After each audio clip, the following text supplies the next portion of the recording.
सरस्वती व्यासं ततो जय मुदीरयेत्।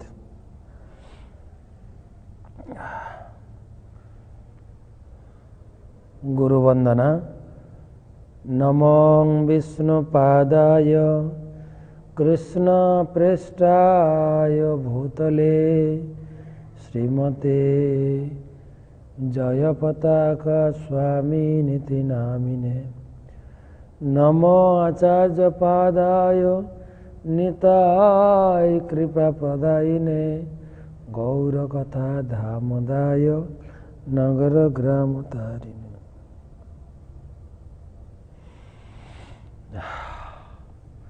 तमादिदेवं करुणानिधानं तमालवर्णं सुहितावतारम् अपार संसार समुद्रसेतुं भजामहे भागवत स्वरूपम्। ग्रंथराज श्रीमद् भागवतम प्रथम स्कंध अष्टादश अध्याय।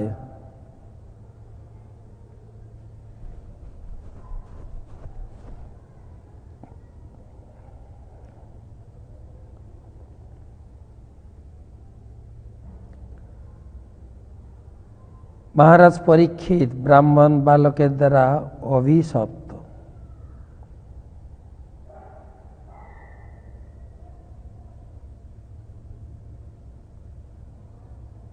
आज के आमादेर 145तम क्लासे उपस्थित सकल भक्तमंडली के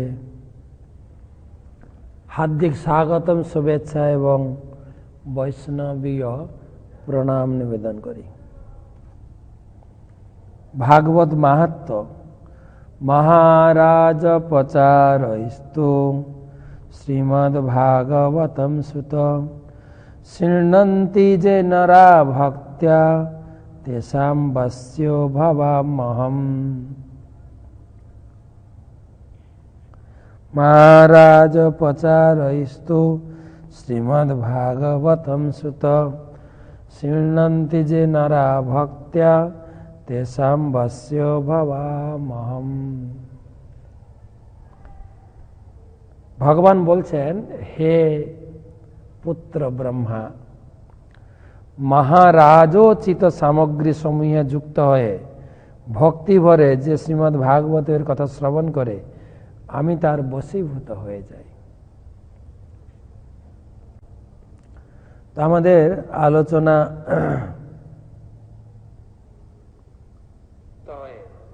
भक्ति भरे जे श्रीमद् भागवतेर कथा श्रवण करे।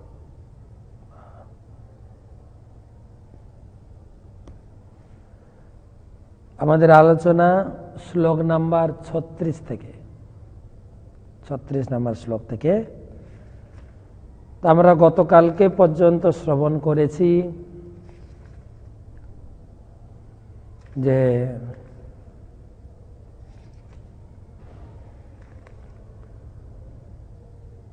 পরীক্ষিত মহারাজ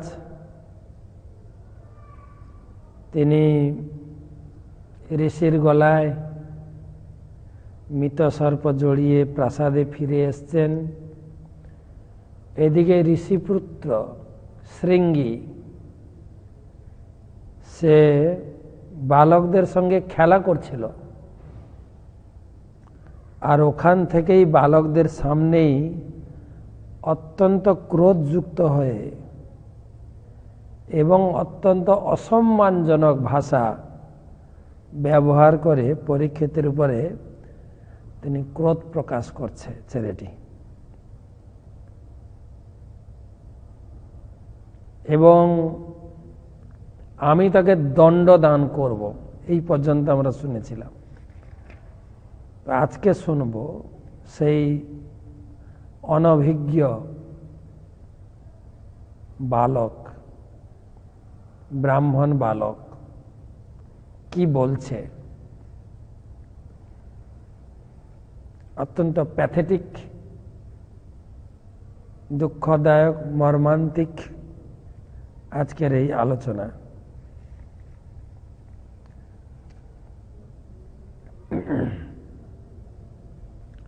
শ্লোক নাম্বার 36, 37 শ্লোক। ইত্যুক্তারোষ তাম্রাক্ষ বয়সান ঋষিবালক কৌশিকাপ উপস্পৃশ্য বাগ্ব্রজ্রম বিসসর্জঃ। ইত্যুক্তারোষ তাম্রাক্ষ বয়সান ঋষিবালক কৌশিকাপ উপস্পৃশ্য বাগ্ব্রজ্রম বিসসর্জঃ।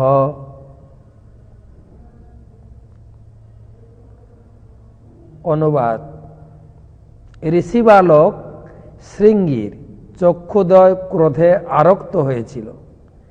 সে তার খেলার সাথীদের সঙ্গে এইভাবে বলতে বলতে কৌশিকী নদীর জলে আচমন করে বজ্রপম বাক্য উচ্চারণ করল। তো এখান থেকে বোঝা যাচ্ছে ছেলেটি খেলছিল, তার মানে অপরিণত বালক। বহুপাদ লিখেছেন,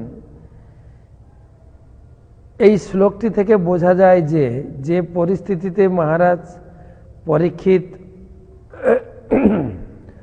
অভিশপ্ত হয়েছিলেন সেটি ছিল অত্যন্ত শিশুসুলভ একটি পরিস্থিতি। শৃঙ্গী তার খেলার সাথীদের কাছে তার ঔদ্ধত্য প্রদর্শন করেছিল, যারা ছিল নিতান্তই নির্বোধ। যে কোনো সুস্থ মস্তিষ্কের মানুষ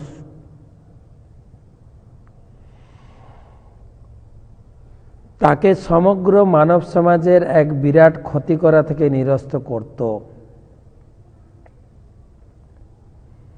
যদি কোনো পরিণত মানুষের মাঝে এই আলোচনা হতো তাহলে নিশ্চয় সবাই মিলে তাকে নিরস্ত করত, কিন্তু খেলার বন্ধুদের সঙ্গে বলছে। তার ব্রহ্মতেজ প্রদর্শন করার জন্য এক অনভিজ্ঞ ব্রাহ্মণ বালক পরীক্ষিত মহারাজের মতো একজন আদর্শ রাজাকে হত্যা করে এক মস্ত বড় ভুল করেছিল।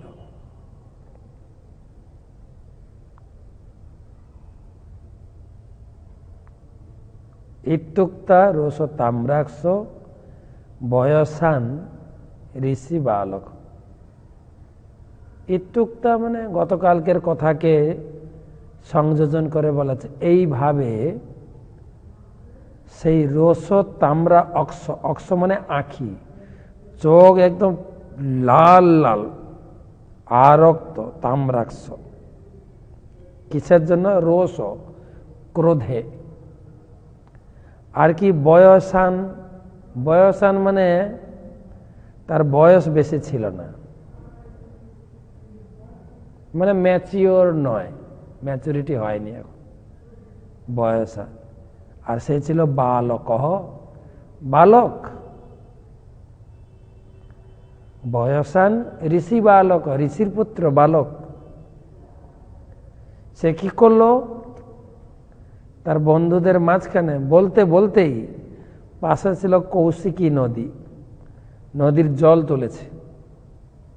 জল তুলে উপস্পৃশ্য, জলকে স্পর্শ করে, জল নিয়ে বাঘ বজ্রং, বাঘ তিনি বজ্রের মতো অভিশাপ বাঘ, বিসসর্জ হ, বিসসর্জ মানে উচ্চারণ করে মাটিতে ফেলল, বিসসর্জ।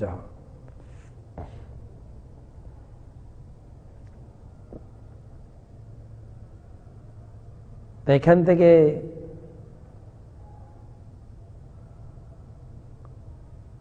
বোঝা যাচ্ছে কিভাবে একটা অপরিণত বালকের মাধ্যমে যে কলি প্রবেশ করে গেল। কি বলল? ইতি লঙ্ঘিত তমর্যাদম তক্ষখ সপ্তমেহনি দংসতি স্ম কুলাঙ্গারম চোদিতো মে তদ্রুহম। ইতি লঙ্ঘিতম অমর্যাদম তক্ষক সপ্তমেহনি দংসতি স্ম কুলাঙ্গারম চোদিতো মে তদ্রুহম। সেই ব্রাহ্মণের পুত্র রাজাকে অভিশাপ দিল, যে কুলাঙ্গার মর্যাদা লঙ্ঘন করে আমার পিতাকে এইভাবে অবমাননা করেছে, আমার আদেশ ক্রমে তক্ষক সর্প সপ্তম দিনে তাকে দংশন করবে। জল হাতে নিয়ে, একদম হাতে জল নিয়েছে এবং খুব অত্যন্ত ক্রোধে বজ্র নিঘ্র শব্দে ইতি লঙ্ঘিত মর্যাদম তক্ষক সপ্তমেহনি দংসতি স্ম কুলাঙ্গারম চোদিতো মে তদ্রুহম।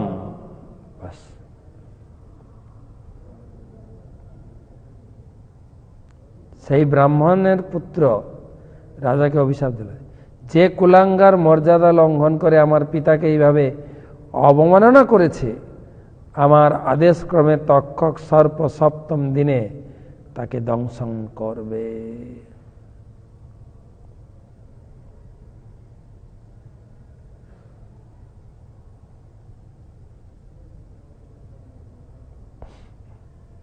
ইতি লঙ্ঘিত অমর্যাদম, যে মর্যাদা লঙ্ঘন করেছে, অর্থাৎ মর্যাদা লঙ্ঘন করে সে আমাদের আশ্রমে প্রবেশ করে গেছে, তাকেই আমি অভিশাপ দিচ্ছি। তক্ষক সপ্তম হেহনি, অহনি মানে দিন, আজ থেকে সপ্তম দিনের অন্তে দংসতি তাকে দংশন করবে, স্ম নিশ্চিতভাবে, কুলাঙ্গারম কুলাঙ্গার কথাকার,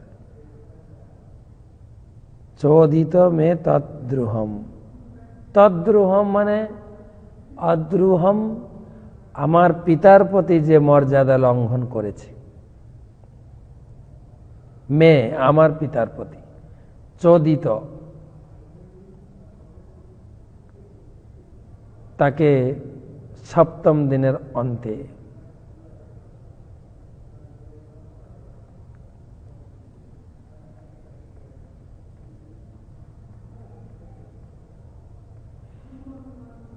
কেমন হলো একটা এত বড় মহান ভক্তর মহিমা কীর্তন শুনতে শুনতে এখানেই আমরা কি শুনছি। প্রভুপাদ লিখছেন, এই সমস্ত শ্লোকগুলো প্রভুপাদ বেশি বর্ণনা দেননি। এইভাবে ব্রাহ্মণ্য শক্তির অপচয় শুরু হয়, এই কথায় কথায় অভিশাপ।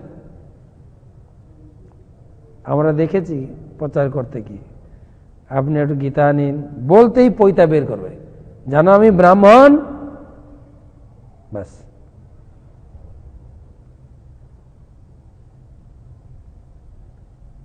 এইভাবে ব্রাহ্মণ্য শক্তির অপচয় শুরু হয় এবং ধীরে ধীরে কলিযুগের ব্রাহ্মণেরা তাদের ব্রহ্মতেজ এবং সংস্কৃতি হারিয়ে ফেলে। এখন আর ব্রাহ্মণের তেজ নেই,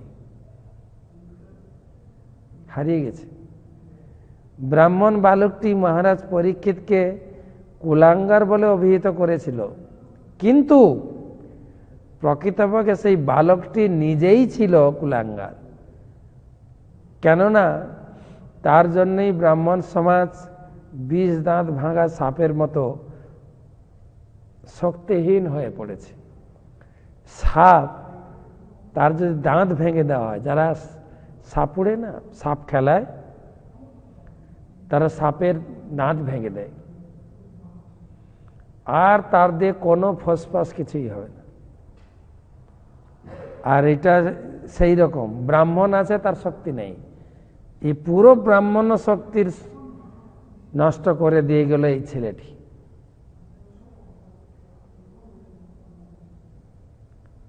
তার জন্যই ব্রাহ্মণ সমাজ 20 দাঁত ভাঙা সাপের মতো শক্তিহীন হয়ে পড়েছে। সাপের যতক্ষণ 20 দাঁত থাকে ততক্ষণই কেবল ভীতিজনক, তা না হলে কেবল শিশুরাই কেবল তাকে ভয় করে, লোকে জানে ও কামড়াবে না।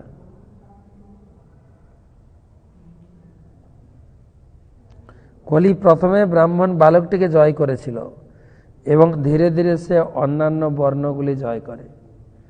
তার ফলে আজ সম্পূর্ণরূপে বিজ্ঞানসম্মত বর্ণ ধর্মের ব্যবস্থা এক দূষিত জাতিভেদ প্রথারূপের রূপ নিয়েছে, যা কলিযুগের প্রভাবে প্রভাবান্বিত আরেক শ্রেণীর মানুষদের দ্বারা উৎপাটিত হচ্ছে।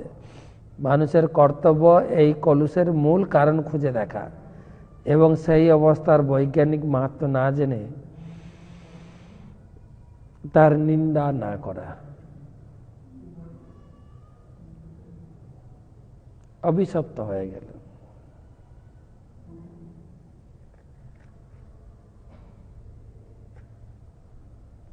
এবং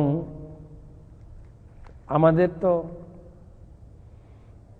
অনেক খারাপই লাগছে যে এত বড় একটা মহান বৈষ্ণব, মহান রাজার প্রতি কিরকম ধরনের একটা শ্রাপ দেওয়া হলো। কিন্তু পরীক্ষিত মহারাজ এটাকে ভগবানের আশীর্বাদ বলে গ্রহণ করবেন, কেননা ভক্তের কাছে তাতে অনুকম্পা সুসুমিক সমান ভঞ্জান এবাত্মা কৃতম বিপাক। তার জীবনে যত বিপাক, যত বিপদ আসবে, তদ্বাগ বপোভি বিদধন নমস্তে জীবেত যো মুক্তি পদে সদাই ভাগ। তার জীবনে যত বাধা বিপত্তি, ঝড় ঝঞ্ঝা, দুঃখ শোক ভগবানের কৃপা বলে গ্রহণ করেন, যার জন্য পরিস্থিতিকে মানিয়ে নিতে পারেন, যে কোনো পরিস্থিতি। এটা বিষম পরিস্থিতি। যারা আমরা ভক্তি জীবনে এসেছি, শিক্ষণীয় এবং জীবনের একটা আদর্শ গাইডলাইন আমরা পাচ্ছি। ভগবান যে পরিস্থিতিতে রাখেন,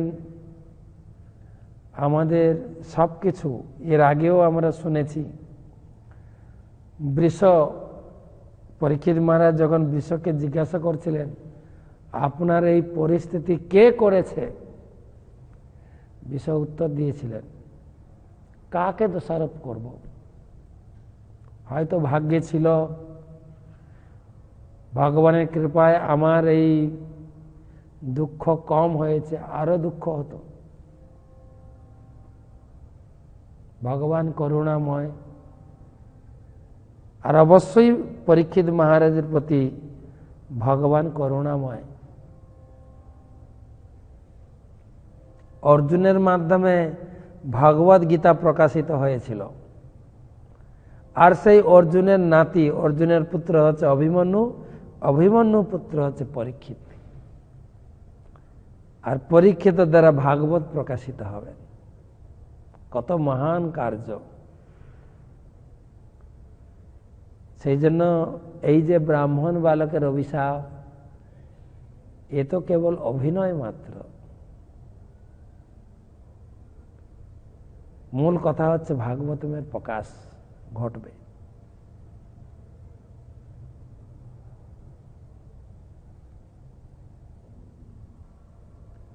যদিও কথা প্রসঙ্গে আমার গুরুদেব প্রায় বলেন,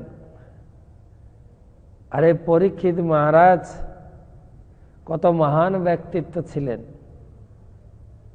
যিনি মৃত্যুর আগে জানতে পেরেছিলেন তিনি এখনো 7 দিন বাঁচবেন, 7 দিন পরে তার মৃত্যু হবে। কিন্তু আমরা তো জানি না কখন মারা যাব। প্রতিদিন কত অহনি অহনি ভূতানি গচ্ছন্ত ইহ জমালয়ম। যমরাজ কি বলে, যুধিষ্ঠির মহারাজ বলছেন, যক্ষরূপী বক যখন জিজ্ঞাসা করলেন জগতের আশ্চর্য কি, তখন যুধিষ্ঠির মহারাজ বলছেন অহনি অহনি ভূতানি গচ্ছন্ত ইহ জমালয়ম। অহনি মানে দিন, প্রতিদিন আমরা দেখছি টিভি নিউজে, পত্রিকাতে, আর এখন তো আরো বেশি জানতে পাচ্ছি করোনার করুণায় আমেরিকায় প্রতিদিন এত লোক মারা যাচ্ছে, ইউরোপে এত লোক মারা যাচ্ছে, ভারতের পুরো ভারতবর্ষে এত লোক মারা যাচ্ছে। একদিন তো বাদ নেই যে লোক মরেনি। হ্যাঁ,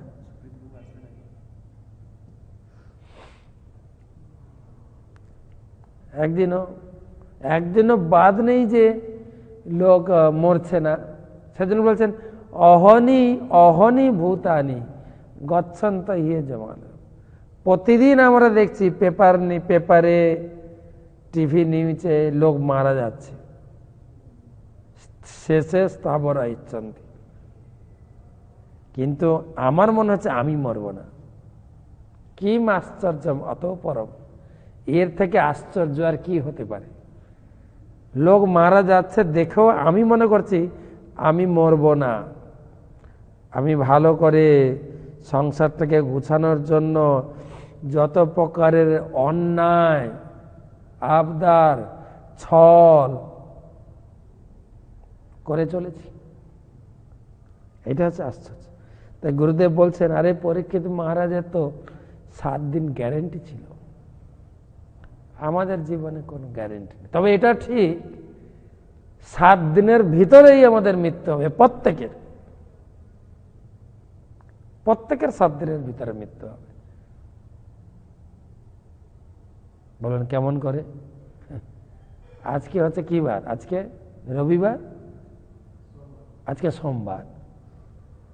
আজ সোমবার, ঠিক আছে, সোমবার তো আজকে তোমাদের মৃত্যু হলো না, বাদ দিন। মঙ্গল, বুধ, বৃহস্পতি, শুক্র, শনি, রবি, সোম, এই 7 দিনের ভিতরে মৃত্যু হবে কিনা বলুন তো? অবশ্যই হবে। এর বাইরে তার দিন হয় না 7 দিন ছাড়া। তাই ভক্তগণ, ভগবানের শুদ্ধ ভক্ত, তারা কিভাবে গ্রহণ করেন কথাগুলো? না অনুকূল। আমি এর আগেও বলেছি, আমি এটা মার্জারের উপরে লেখা ছিল দেখেছিলাম, প্রত্যেকের এইভাবে দিন শুরু করা উচিত, আজকেই আমার জীবনের শেষ দিন।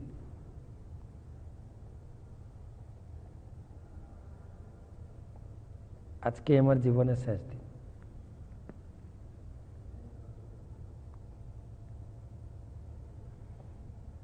তো পরীক্ষিত মহারাজ অভিশপ্ত হয়ে গেলেন। তত অভ্যতাশ্রমম বালো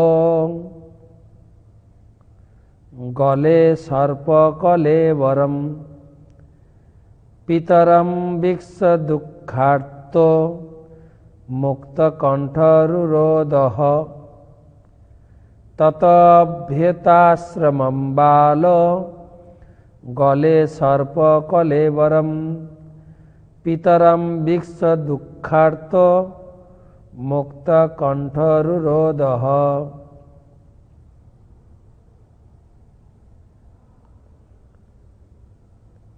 তো ঋষি কুমার সে এই বলে আশ্রমে প্রত্যাবর্তন করল এবং তার পিতার গলদেশে মৃত সর্প দেখে অত্যন্ত দুঃখের সঙ্গে উচ্চস্বরে রোদন করতে লাগল। তত অভ্যতাশ্রমম বালো গলে সর্প কলেবরম পিতরম বিক্ষ দুঃখার্ত মুক্ত কণ্ঠ রুরোদ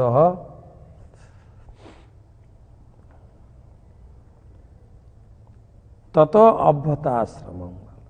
বালো, প্রতিটা শ্লোকে সুত গোস্বামী বালো, বালো মানে অপরিণত ছেলে, বালক। আমরা যখন কোনো কিছু দুষ্টামি দেখি, এই বালক, বা আমরা যদি কাউকে কোনো পরিণত ব্যক্তি যদি কথাবার্তা তাদের পরিণত না হয়, বয়সে পরিণত, বুদ্ধি পরিণত হয়নি, তাকে বালক বলে ডাকে। তুমি তো বালক কোথাকার, বালক। সেজন্য প্রত্যেক ছিল বালো গলে সর্প কলে তত অভ্যগত আশ্রম। এবারে সে খেলছিল তো ওখানে অভিশাপ দিয়ে আশ্রমে এলো। আশ্রমে ঢুকে তত্ত্ব অভ্যগত আশ্রমম বালো অভ্যত আশ্রমম, আশ্রমে প্রবেশ করে দেখলো গলে সর্পে কলবরম পিতরম বৃক্ষ। বৃক্ষ মানে দেখলো, কি দেখলো? পিতরম গলে, পিতার গলে সর্প কলেবরম, একটা মৃত সর্প দেহ, কলেবরম মানে দেহ, মৃত সর্প গলায় জড়ানো আছে। দুঃখার্থ মুক্ত কণ্ঠ রুরোদহ, তখন দুঃখে রুরোদহ মানে কান্না করতে লাগলেন। মুক্ত কণ্ঠ, মুক্ত কণ্ঠ মানে জোরে জোরে কান্না করতে লাগলো, জোরে জোরে কান্না করতে। কেন কান্না করলো? ওটা ছিল খুব ক্রোধ। ক্রোধের সময় যখন কাউকে কিছু বলে দেওয়া হয় না, পরবর্তীকালে অনুশোচনা আসে। আমার ব্যক্তিগত জীবনে অনেকবার হয়েছে, ক্রোধে মুখ থেকে খারাপ ভাষা বেরিয়ে গেছে, পরে অনুশোচনা, এত বড় কাজটা করা উচিত হয়নি। আবার তার কাছে গিয়ে ক্ষমা প্রার্থনা করে কিছুটা স্বস্তি,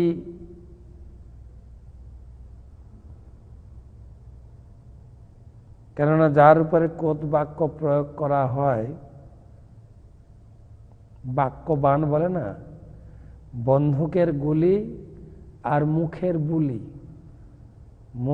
বন্দুকের গুলি বেরিয়ে গেলে ফেরত আনা যায় না, মুখের বুলিও সেই বেরিয়ে যায়। তা এখন ভুল ত্রুটির জন্য ক্ষমা প্রার্থনা করে কিছুটা প্রশমিত হওয়া যায়। যদি ব্যক্তি অত্যন্ত উদার হন তাহলে ভুল ক্ষমা করে দেন, অনেক ক্ষেত্রে সেই দাগটুকু, আঁচড়টুকু থেকে যায়। সেই জন্য কথা বলার অভ্যাস গীতায় দিয়েছেন। গীতার কথা বলার প্র্যাকটিস দিয়েছেন, যে ভগবান বলছেন 17 অধ্যায়ে, কি বলে, কথা বলার অভ্যাস করতে হয়।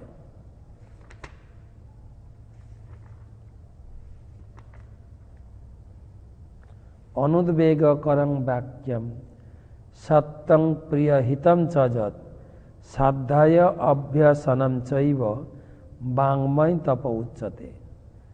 অনুদ্বেগ করং বাক্যম সত্যং প্রিয়ম হিতম চজত সাধ্যায় অভ্যসনম চৈব বাংময় তপ উচ্যতে। অনুদ্বেগকর বাক্য, সত্য, প্রিয় অথচ হিতকর, এটাকে বলে বাক্যের তপস্যা। বাক্যের তপস্যা, বাক্য বলার তপস্যা।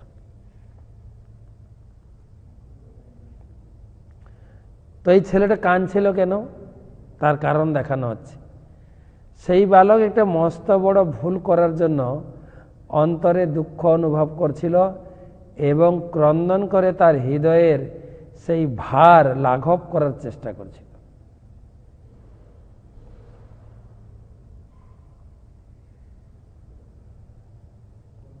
বলে মুখ থেকে তো বাক্য বেরিয়ে গেছে, আর তখনই শক্তিহীন হয়ে গেছে, হাউ হাউ করে কান্না শুরু করেছে। তাই আশ্রমে প্রবেশ করে পিতাকে সেই অবস্থায় দেখে উচ্চস্বরে ক্রন্দন করতে শুরু করেছিল, যাতে সেই ভার লাঘব হয়। কিন্তু অনেক দেরি হয়ে গেছিল। তার পিতা সেই ঘটনা সম্বন্ধে অবগত হয়ে গভীরভাবে অনুতাপ প্রকাশ করেছিলেন। পরে পরে আলোচনা হবে।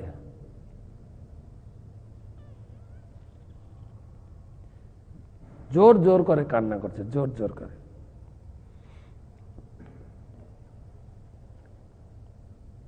তারপরের ঘটনা, সবা আঙ্গিরস ব্রহ্মণ সত্যা সুত বিলাপনম উন্মিল্ল সন কই নেত্রে দৃष्ट्वा চামসে মৃত রগম। সবা আঙ্গিরস ব্রহ্মণ শ্রুত্যা সুত বিলাপনম উন্মিল্ল সন কই নেত্র দৃष्ट्वा চামসে মৃত রগম। হে ব্রাহ্মণগণ,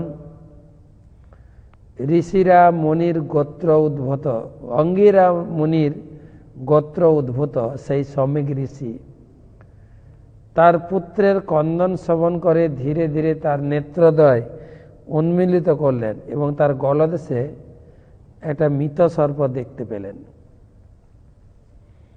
সম্যক ঋষি অত্যন্ত উন্নত বংশধর ছিলেন।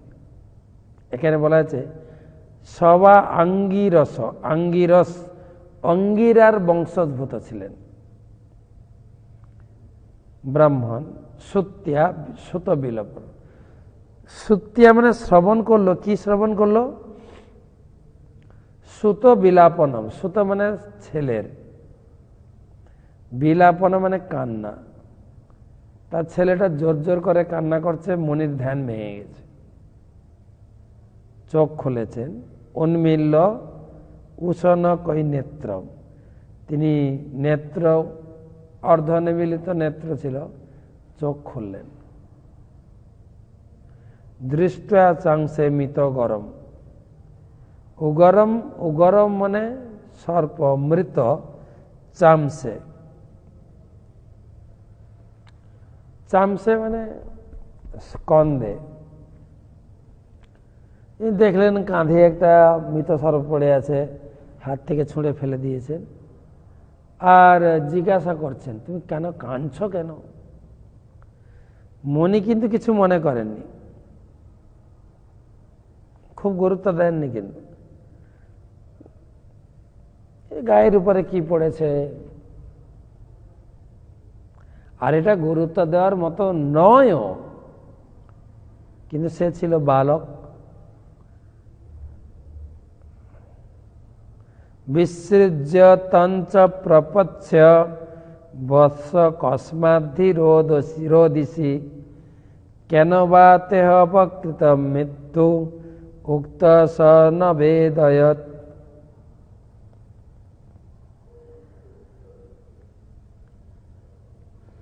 বিসৃজ্য তঞ্চ পপ্রচ্ছ বৎস কস্মাদ্ধি রোদিসি কেন বা তে অপকৃতম ইত্যুক্ত স নবেদয়ৎ, নবেদয়ৎ।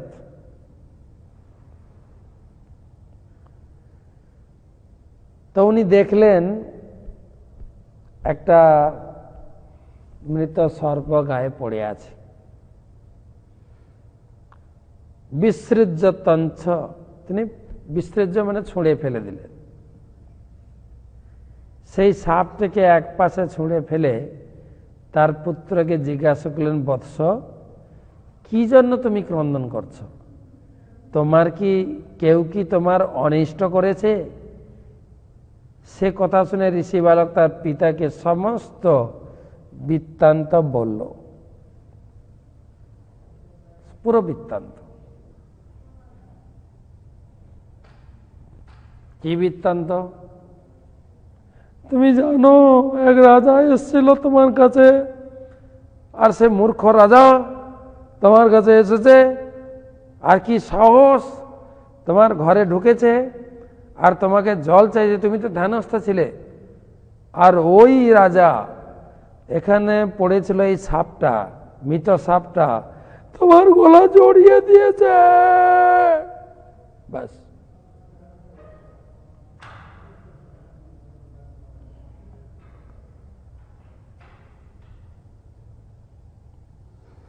আমি কি করলাম জানো?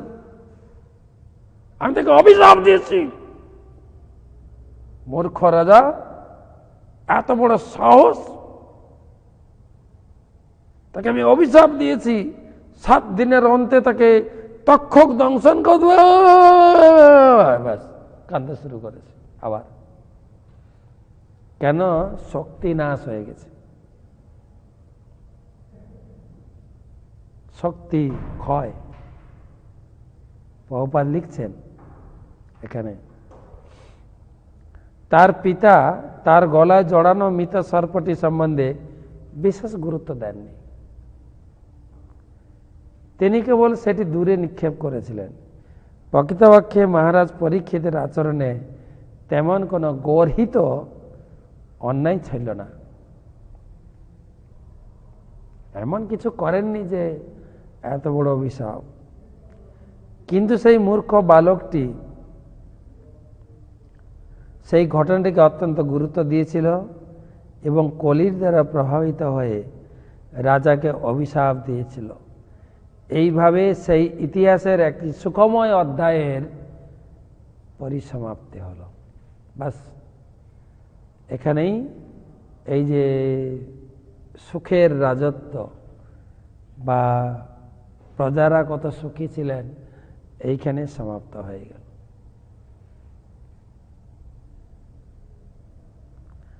আর এখন আমাদের হয়তো পরীক্ষিত মহারাজের মতো রাজার যে কাহিনী আমরা পড়ছি,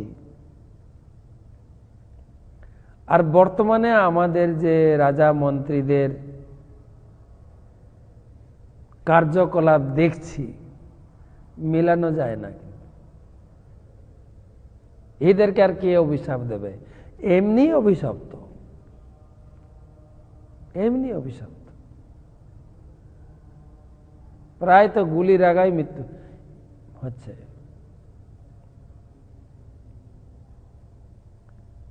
সুতরাং ভক্তি জীবনে যে কোনো পরিস্থিতি কে বরণ করে নিতে প্রস্তুত থাকতে হবে, তাহলে জীবনটা সরল হয়ে যাবে। পরীক্ষিত মহারাজ সরলভাবে তিনি অপেক্ষা করছিলেন। আমরা এর আগের শ্লোকে দেখেছি, আগের ক্লাসে দেখেছি যে আমি বড় অন্যায় করেছি, আমার এই অন্যায়ের কিছু প্রতিকার হওয়া দরকার, আমার উপরে বজ্র ভেঙে পড়ুক, আমার এই জীবনকে নাশ করা উচিত। পাণ্ডব পরিবারের বংশধরের এই আচরণ, ব্রাহ্মণের প্রতি অবমান, হে ঈশ্বর, এর আমি পাপের প্রায়শ্চিত্ত চাই। আর বলতে বলতেই শমিক ঋষি এর পরে বলবেন, বালকের কথা শোনার পরে শমিক ঋষি বলবেন, আরে অপরিণত বালক,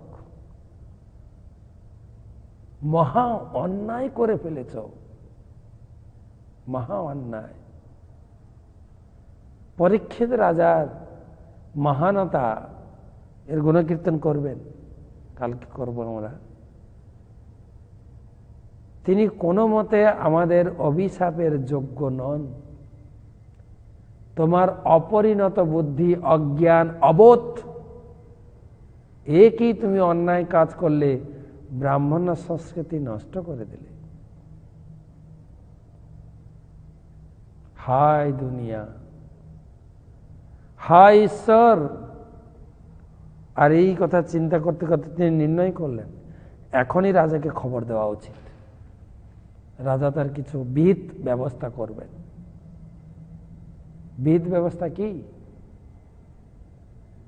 আমরাও পরীক্ষিত মহারাজের মতো অভিশপ্ত হচ্ছি।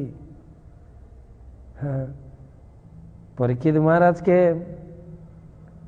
শৃঙ্গী মুনি অভিশাপ দিয়েছিল, আমাদেরকে অভিশাপ দেবে? ডাক্তাররা বলে দেবে তোমার যা লিভার কিডনির যা ফাংশন দেখছি, বড়জোর 6 মাস, 3 মাস, আর টেনে টুনে 2 মাস, বলছে ডাক্তাররাও বলছে। আর তখন আমরা বাড়ি ফিরে এসে আমাদের জাগতিক লোকেরা কি করেন, আত্মীয় স্বজনদের তাদের প্রীতিবশত, ভালোবাসা বশত, আসো আমার বাড়িতে একটু খেয়ে যাও, তোমাকে তো আর হাতে খাওয়াতে পারবো না, আসো না প্লিজ, বাড়ি বাড়ি ডেকে ডেকে খাওয়ায়। আর এও কি করে, মরে তো যাবো, খেয়ে নি। যত পাপ বাকি ছিল খায়, মাছ মাংস এটা ওটা খেয়ে, যত 16 করলা পূর্ণ হতে পাপ বাকি ছিল, পাপ। আর আত্মীয় স্বজন মিলে পাপ বাড়াতেই থাকে। যা ইচ্ছা একটু খেয়ে নাও, তোমার তো আর সেবা করতে পারবো না, কি খেতে চাও বলো।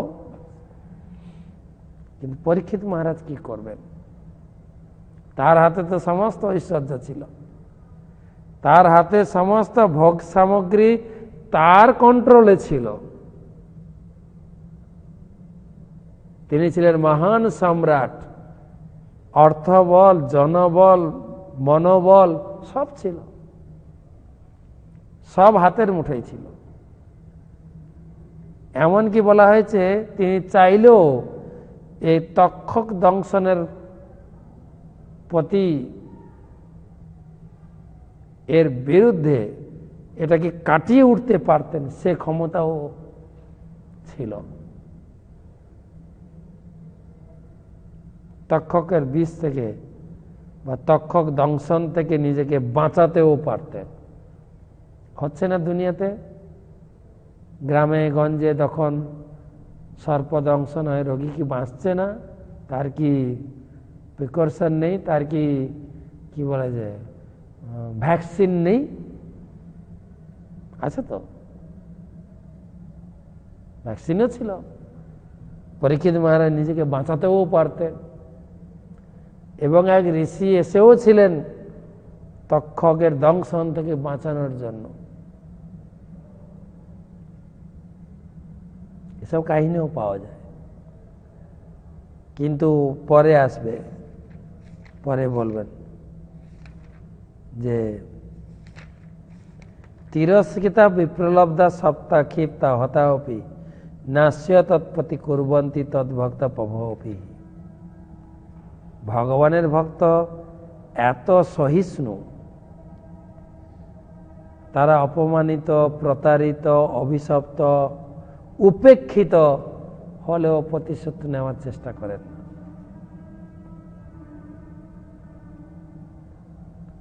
প্রতিশোধ নেওয়ার চেষ্টা করেন না। আবার বলছেন, এই অধ্যায়ে পড়ব শেষের দিকে, প্রায়শ সাধব লোকে পরদ্বন্দ্বেষু যোজিতা ন ব্যথন্তি ন হৃষন্তি যত আত্মা অগুণাশ্রয়। এই ধরনের সাধুরা প্রায় জগতে পরদ্বন্দ্বেষু যোজিতা, সংসারে সাধুরা প্রায় অন্য কর্তৃক সুখ দুঃখ প্রাপ্ত হলেও বিহল হন না, কেননা তারা সুখ দুঃখ আদি গুণে অনাসক্ত, বিচলিত হন। তো মহারাজ পরীক্ষিত, তার কাছে এখনো খবর পৌঁছায়নি। কেবল পুত্রের কাছ থেকে এই ঘটনা শ্রবণ করেই সম্যক ঋষিও বিচলিত হয়ে পড়লেন। তিনি বলবেন, তুমি প্রশংসনীয় কাজ করনি, তোমার বুদ্ধি অপরিণত, এটা ব্রাহ্মণদের করণীয় নয়। পুরো ব্রাহ্মণ্য সংস্কৃতি নষ্ট হওয়ার মূলে তুমিই দায়ী থাকলে। ছেলেকে তিনি ততটা সম্মান জানায়নি। তাই সঙ্গে সঙ্গে তিনি লোক পাঠাবেন রাজার কাছে, রাজা আপনি অভিশপ্ত হয়ে গেছেন, আপনি নিজে প্রস্তুত হন, 7 দিনের ভিতরে আপনাকে পুরো প্রস্তুতি সম্পূর্ণ করতে হবে। আর পরীক্ষিত মহারাজ শোনার সাথে সাথেই, হা ভগবান তুমি কত দয়ালু, ভগবানের অনুগ্রহ, মহানতা, ভগবানের উপরে তার ভক্তি ভরসা আরো বৃদ্ধি পেয়ে গেল। তো সেই জন্য একজন সাধক হিসাবে, একজন ভগবানের ভক্ত হিসাবে সব পরিস্থিতি, ভালো মন্দ, সুখ দুঃখ, ব্যথা বেদনা, সব কিছুর ভিতরে নিজেকে নিশ্চল এবং সম্পূর্ণরূপে অবিচলিত হয়ে ভগবত ভক্তিকে এগিয়ে নিয়ে যেতে হবে। তো পরবর্তী আরো 2টো ক্লাসে আমরা এই অধ্যায়টা শেষ করব। মোটামুটি এই সপ্তাহে মঙ্গল বুধ, কালকে মঙ্গল এবং বুধ দুদিনে আমরা শেষ করব। ঠিক আছে, অসংখ্য ধন্যবাদ। এখন কিছু প্রশ্ন উত্তর।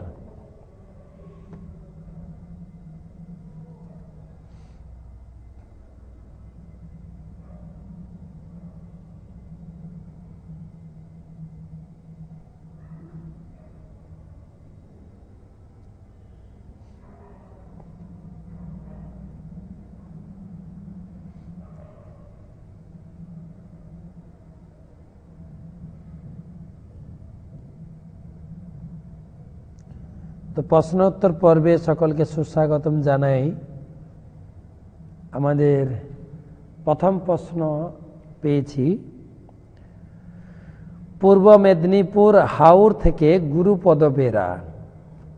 আমার একটা প্রশ্ন, পরীক্ষিত মহারাজ কলিকে 5টি জায়গায় স্থান দিলেন, কিন্তু ভগবানের প্রিয় ভক্ত হওয়ার পরেও পরীক্ষিত মহারাজ কলির ভাবে কিভাবে জড়িয়ে পড়লেন? আমার প্রশ্ন, ভগবান ও ভক্তের মধ্যে কলি কিভাবে বাস করতে পারেন, যদি কিছু বলেন। এই কথাই আলোচনা হচ্ছে। যদি আপনি ঠিকমতো ক্লাস শুনে থাকেন, উত্তর আপনি পেয়ে গেছেন। উত্তর হচ্ছে, এটা কেবল একটা নিছক মাত্র জগতে ভাগবতকে প্রকাশ করার জন্য ভগবান পরীক্ষিত মহারাজকে, শৃঙ্গী ঋষিকে কাজে লাগিয়ে এটা একটা করিয়েছেন। এটা কেবলমাত্র একটা দৈব, যেরকম অর্জুনের যুদ্ধক্ষেত্রে বিমোহিত হওয়ার কোনো প্রশ্নই ছিল না, ভগবান করালেন, বিমোহিত করিয়ে তাকে ভগবদ গীতার জ্ঞান দিলেন। ঠিক সেইভাবে পরীক্ষিত মহারাজকে অভিশাপ দিয়ে ঘর থেকে বের করে নিয়ে গঙ্গার তীরে বসাবেন, মুনি ঋষিদের মাঝখানে। সেখানে সুখদেব গোস্বামী আসবেন, ভাগবত প্রবচন শুরু হবে। যে ভাগবত পড়ে আমরা উপকৃত হব। আমাদের নিমিত্ত, আমাদের মঙ্গলের জন্য কেবল শৃঙ্গী ঋষি আর পরীক্ষিতকে কাজে লাগিয়েছেন, এইটুকু।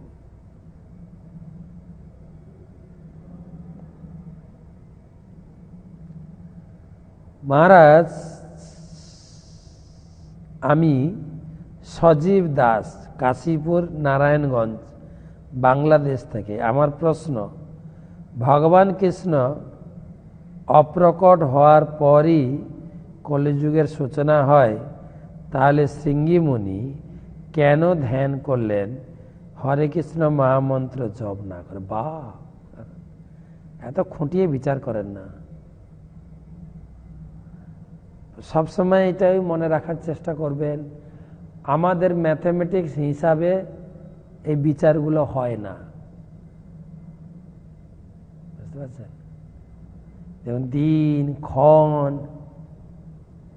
কেন হরিনাম করলেন না, কেন উনি ধ্যান করলেন, হরে কৃষ্ণ মহামন্ত্রের প্রচারটা মহাপ্রভু এসে করেছেন। হরে কৃষ্ণ মহামন্ত্রের প্রচার এর আগে বেশি ছিল না, বা আমি আপনি যে জেনেছি না মহাপ্রভুর পরে। আমরা হয়তো আগেও এসছি, কিন্তু আমরাও জানতাম না হরে কৃষ্ণ মহামন্ত্রের জপ করতে হয়। আবার মহাপ্রভু এসছেন তাও জানতাম না, যদি প্রভুপাদ না এসে জানাতেন। আবার প্রভুপাদ জানিয়েছেন সেটাও পেতাম না, বর্তমান গুরুদেব যদি আমাদেরকে না দিতেন। আর আপনারও দায়িত্ব, সাধারণ লোক হরে কৃষ্ণ মহামন্ত্র অনেকে করছে না, তারাও সেরকম ধ্যান, তারাও আমাদের ইন্ডিয়াতে আছে রামদেব বাবার ধ্যান, কেউ এ পূজা ওই ব্রত ওই তপস্যা করেই চলেছেন। আপনাকে একটু প্রচার করতে হবে সেই সমস্ত লোকের কাছে, হরিনাম করুন। তাই হরিনামের স্তরে পৌঁছতে কয়েক জন্ম লেগে যেতে পারে, অথবা যদি সাধুগুরুর অহেতুকি কৃপা হয় তবে সে হরিনাম করতে পারবে। হরিনাম এত সুলভ হওয়া সত্ত্বেও লোকের মনকে আকৃষ্ট করা যায় না। কেবলমাত্র যারা হরিনাম করছে তাদেরকে হরিনাম ভালো লাগছে, বাকি এই যে যজ্ঞ করতে হবে, ধর্মসভা করতে হবে, আপনি তো বলবেন এত বড় ধর্মসভা করার কি দরকার, হাজার হাজার লক্ষ লক্ষ টাকা খরচা করে বাংলাদেশে যেগুলো হল প্রোগ্রাম আমরা করি, হ্যাঁ, এই সেমিনার ওই সেমিনার, কলিযুগের জন্য তো কিছুই লাগে না, হরিনাম করলেই হয়। হরিনামটা বিশ্বাস হয় না, তাই এগুলো। তাই মহাপ্রভুর আগে হরিনামের এত প্রচার ছিল না।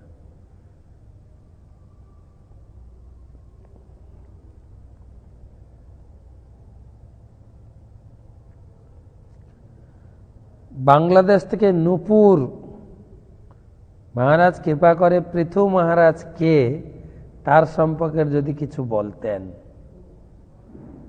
পৃথু মহারাজ হচ্ছেন আপনার ধ্রুব মহারাজের বংশধর। ব্রহ্মা থেকে স্বয়ম্ভব মনু শতরূপা, তার থেকে 5 ছেলে মেয়ে, উত্তানপাদ, প্রিয়ব্রত মহারাজ, দেবহূতি, আকুতি, প্রসূতি। এবারে উত্তানপাদ থেকে উত্তম ধ্রুব, ধ্রুবের পুত্র বৎসর, বৎসরের পুত্র পুষ্পান, বুষ্টতেজা, পরপর পিড়ি। ধ্রুবের পুত্র হচ্ছে, ধ্রুবের 4 ছেলে মেয়ে ছিল, 1 মেয়ে 3 ছেলে। বৎসর, বৎসর থেকে কল্প, বৎসর মেয়েটার নাম দেওয়া নেই ভাগবত মে, আরেকটা ছেলে ছিল। তো বৎসর থেকে বুষ্টতেজা, পুষ্পান, পুষ্পানের পুত্র বুষ্টতেজা, বুষ্টতেজার পুত্র হচ্ছে অঙ্গ, অঙ্গের পুত্র বেন, বেনের পুত্র বলা যাবে না, বেনের শরীর থেকে পৃথু মহারাজ এসছে, বেন থেকে। অঙ্গর স্ত্রী ছিল অসুর বংশে, অঙ্গ ছিল ধ্রুব বংশে, তাই তাদের ছেলে হয়ে গেল বেন, অত্যন্ত দুর্ধর্ষ, অত্যন্ত দুর্ধর্ষ রাজা বেন। সে ছোটবেলাতেই খেলার ছলে বন্ধুদেরকে গলা টিপে মেরে দিত। আর তাকে যখন রাজা করে দিল দুর্ধর্ষ, মুনি ঋষিদের যজ্ঞ বন্ধ করে, মুনি ঋষিরা বোঝাতে চেষ্টা করলো যে যজ্ঞ বন্ধ করা উচিত না, যজ্ঞ করলে ঈশ্বর খুশি হয়, রাজা হচ্ছে ঈশ্বরের অংশ, ঈশ্বরের পূজা করা উচিত। আর উল্টে মুনি ঋষিদের, কি ঈশ্বর, হ্যাঁ, রাজার দেশ সমস্ত ঈশ্বরের অবস্থান, রাজাকে পূজা করলে সবার পূজা হয়, রাজাকে না পূজা করে এই কি বলে নিজের মাকে না সম্মান করে ভূতকে সম্মান করা হচ্ছে। তখন ব্রাহ্মণেরা বলল, আরে বাপ রে বাপ, এরকম নাকি? সব ব্রাহ্মণেরা মিলে মন্ত্র উচ্চারণ করে বেনকে মেরে দিল। বেনের মা ছিল সুনিতা, খুব মর্মাহত হলেন। আর রাজ্যে অত্যন্ত চোর বাটপাড়িতে ভরে গেল। আর বেনের শরীরকে সুনিতা দাহ করলেন না, বিশেষ তেলের মধ্যে তাকে ভরে রাখলেন। তখন ব্রাহ্মণেরা মন্ত্র উচ্চারণ করে বেনের শরীর থেকে প্রথমে নিষাদ উৎপন্ন হলো, মানে বেনের শরীরে যত পাপ ছিল বেরিয়ে গেল। কালো ধরনের এক মূর্তি শরীর প্রকাশিত হল, নিষাদ। তারপরে এলো পৃথু, এই ডান বাহুকে মন্ত্র দিয়ে মন্থন করতে করতে এখান থেকে এক পুরুষ আর স্ত্রী সৃষ্টি হলেন। পুরুষ হচ্ছেন পৃথু, স্ত্রী হচ্ছে অর্চি, লক্ষ্মী নারায়ণ প্রকাশ। আর তারাই এই পৃথু মহারাজ রাজা হলেন। বিভিন্ন দেবতারা এসে পৃথু মহারাজকে বিভিন্ন জিনিস উপহার দিলেন, অভিষেক করলেন, আর রাজকার্য পরিচালনা করতে শুরু করলেন। প্রজারা এসে তাদের দুঃখের কথা জানালেন যে আমরা অন্যভাবে আমাদের অন্ন উৎপন্ন হচ্ছে না, ধান চাল সবজি শস্য ফল মূল শাকসবজি কিছুই হচ্ছে না, যা মাটিতে বুনছি কেবল গাছ সব শুকিয়ে যাচ্ছে। আর এই আপনি রাজা, ভগবানের অংশ, আপনি আমাদের সেই দুঃখ পীড়া থেকে আমাদেরকে ত্রাণ করুন। তখন পৃথু মহারাজ ধ্যানস্থ হয়ে গেলেন, জানতে পারলেন যে পৃথিবী কোনো কিছু শস্য উৎপাদন করছে না।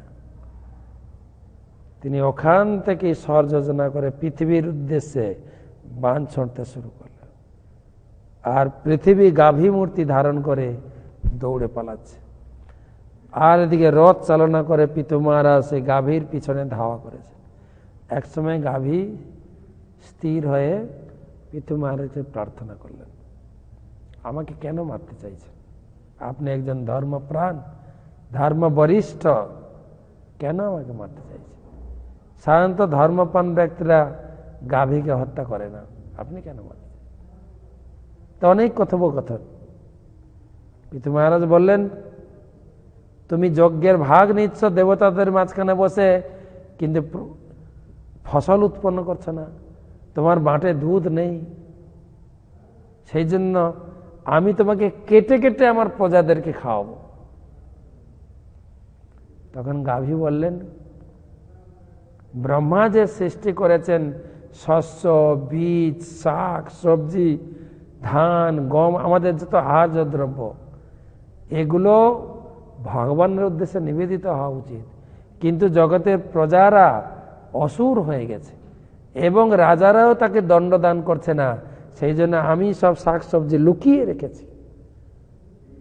আপনি যজ্ঞের ব্যবস্থা করুন, পূজার ব্যবস্থা করুন এবং আমাকে সমতল করুন, পুনরায় আমার থেকে সবকিছু প্রকাশ হবে। সেই পৃথু মহারাজ পুরো পৃথিবীকে সমতল করেছিলেন এবং যজ্ঞ প্রথা চালু করলেন, পুনরায় সমস্ত কিছু লাভ হলো। খুব মহান চরিত্র। আপনার চতুর্থ স্কন্ধের 13 অধ্যায় থেকে শুরু হবে। 13, 14, 15, 16, 17, 18, 19, তারপরে আর কিছুটা আছে ভাগবতমে। পৃথু মহারাজ। হ্যাঁ, পরবর্তী প্রশ্ন জাঙ্গিপাড়া হুগলি থেকে সন্দীপ চন্দ।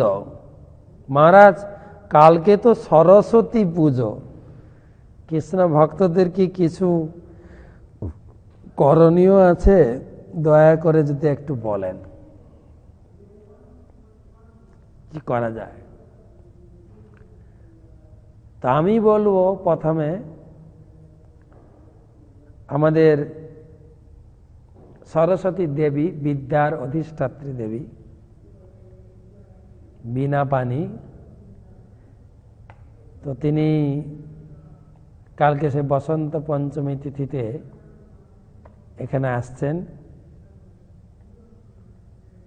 তো আমাদের প্রথম কথা হচ্ছে, যারা আমরা শিক্ষার্থী আছি, মায়ের কাছে পুষ্পাঞ্জলি দিয়ে আমরা তার কাছে বর প্রার্থনা করতে পারি, যেন আমরা সেই বিদ্যা লাভ করতে পারি।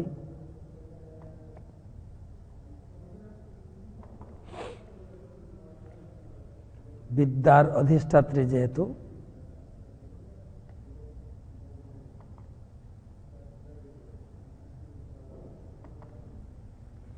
বিদ্যা লাভের জন্য বিশেষ করে বিদ্যার্থীরা তারা মাকে পুষ্পাঞ্জলি দেবেন এবং মায়ের কাছে বিদ্যা প্রার্থনা করবেন।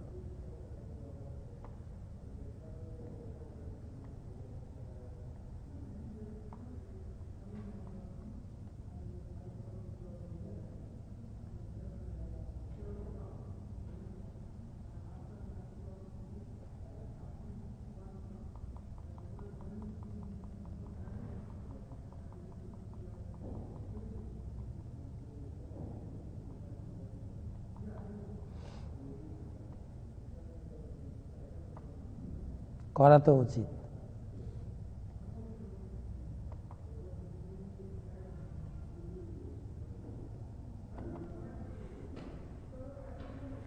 আর দুটো জিনিস আছে, যে একটা হচ্ছে যেরকম জগতে আমাদের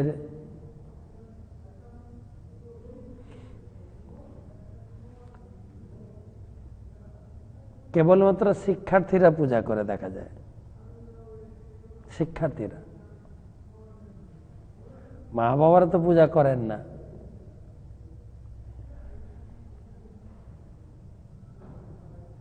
আমরা স্কুলে যেতাম আর মা ভরে ভরে ডেকে দিতেন, উঠে পড় উঠে পড়, সরস্বতী পূজা আছে, উপবাস করতে হবে, খেয়ে নে। খেয়ে সে ভোর 4টার সময় খাইয়ে দিত, তারপরে উপবাস শুরু করতাম, স্কুলে যেতাম, সবাই একসঙ্গে, ছেলে মেয়ে শিক্ষক সবাই একসঙ্গে অঞ্জলি দিতাম,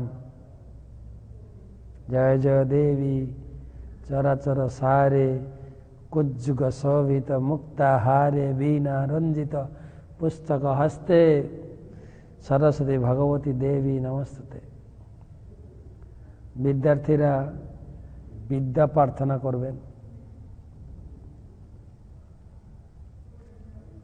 এরপরে এখন প্রশ্ন আছে, আমরা ভক্তি জীবনে এসে আমরা করব কিনা।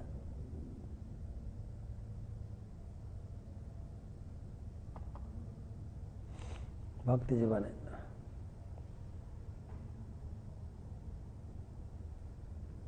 এবং কালকে অনেক বিদ্যারম্ভ হবে, হাতে খড়ি হবে কালকে। আমি তো বেশ কিছু হাতে খড়ি করাবো।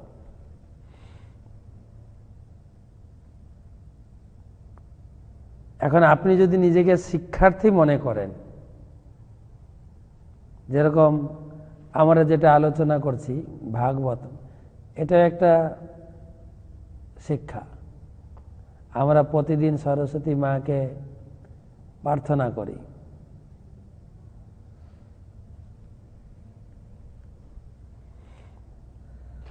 সরস্বতী মায়ের কাছে।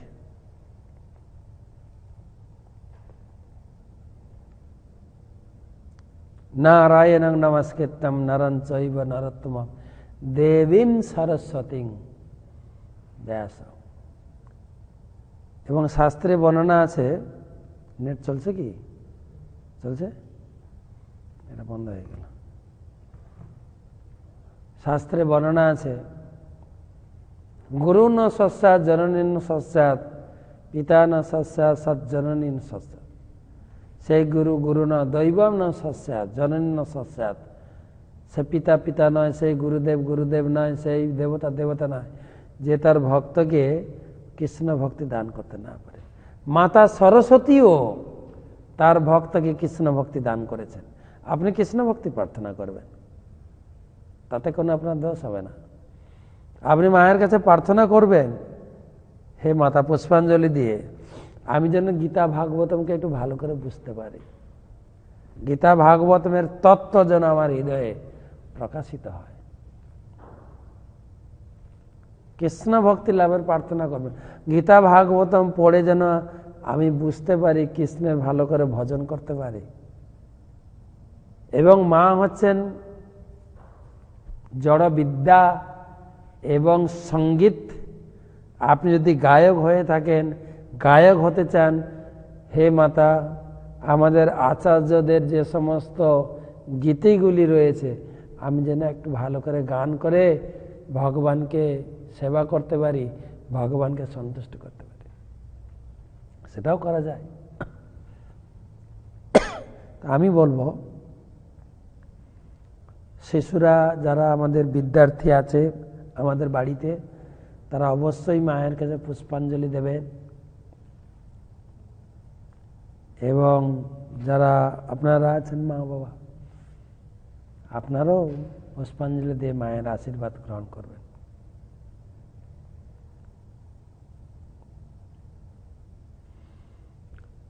আর কয়েকটা প্রশ্ন।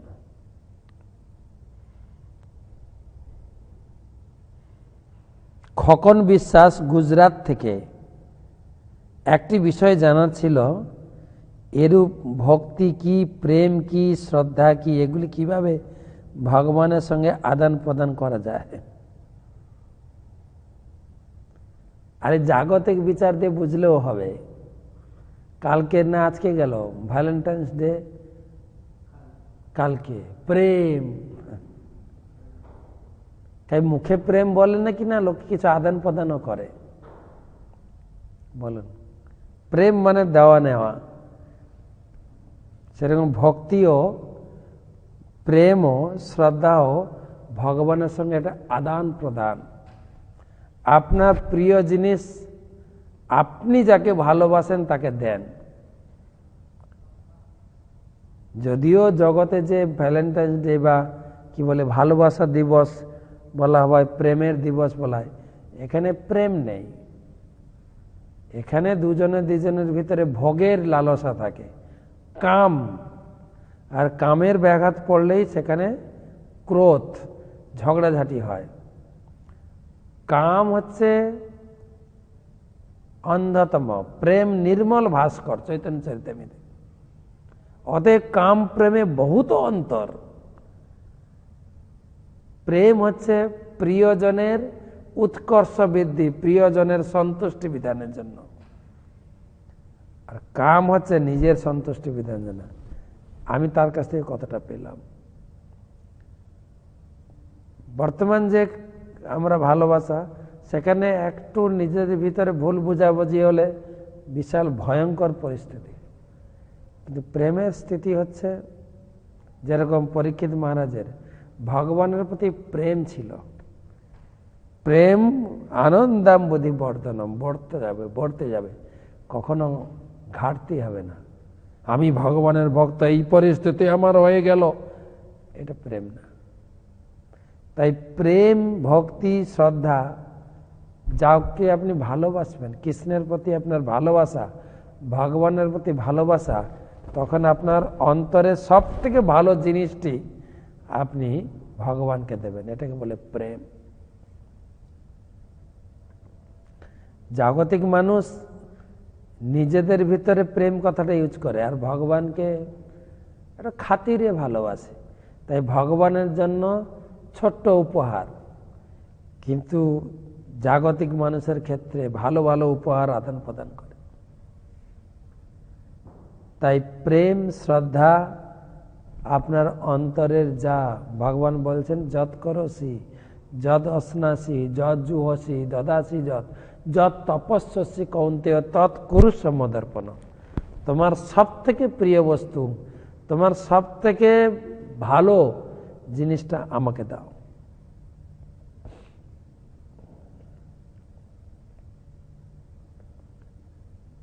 লাস্ট প্রশ্ন,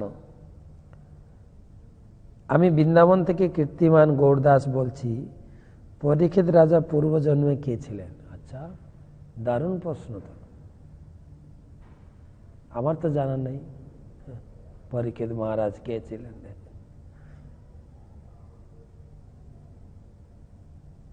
বা জানতেও চাইনি কোনোদিন। সবসময় বলা আছে পরীক্ষিত মহারাজের এই অভিনয় কেবল আমার মঙ্গলার্থে। তো যাই হোক, এইখানে আমি প্রশ্ন উত্তর সমাপ্ত করে সময়ও হয়ে গেছে। আপনাদের ধন্যবাদ জানাই। কালকে বসন্ত পঞ্চমী তিথি, ভগবান সুন্দর নিজেকে শৃঙ্গার করবেন, হলুদ ড্রেস, হলুদভাবে সাজবেন এবং আমাদের বিদ্যার অভিষ্ঠাত্রী দেবী বোধন, মায়ের কাছে পুষ্পাঞ্জলি, প্রণাম, বিদ্যা প্রার্থনা। তো কৃষ্ণ ভক্ত বিদ্যা প্রার্থনা করবেন মায়ের কাছে। আর দেখি আমাদের কালকে যদি কোথাও এই সরস্বতী সম্পর্কে যদি কোথাও ক্লাস থাকে, আমরা লিঙ্ক পাঠাবো, আপনি সরস্বতী সম্বন্ধে বিস্তারিত আরো জানতে পারেন। চৈতন্য চরিতামৃতে বর্ণনা রয়েছে সরস্বতী দেবীর সঙ্গে দিগ্বিজয়ী কেশব কাশ্মীর এবং চৈতন্য মহাপ্রভু, মানে নিমাই, সুন্দর বর্ণনা। তো কালকে কখন ক্লাস হবে দিনের বেলায়, সরস্বতী পুষ্পাঞ্জলি ক্লাস, সেগুলো যদি আপনি অনলাইনে থাকেন কালকে আমি টাইমটা জানাবো, সেই টাইমে আপনার প্রস্তুত থাকবেন, আমার সঙ্গে আপনারাও পুষ্পাঞ্জলি দেবেন। ঠিক আছে, অসংখ্য ধন্যবাদ সকলকে। হরে কৃষ্ণ।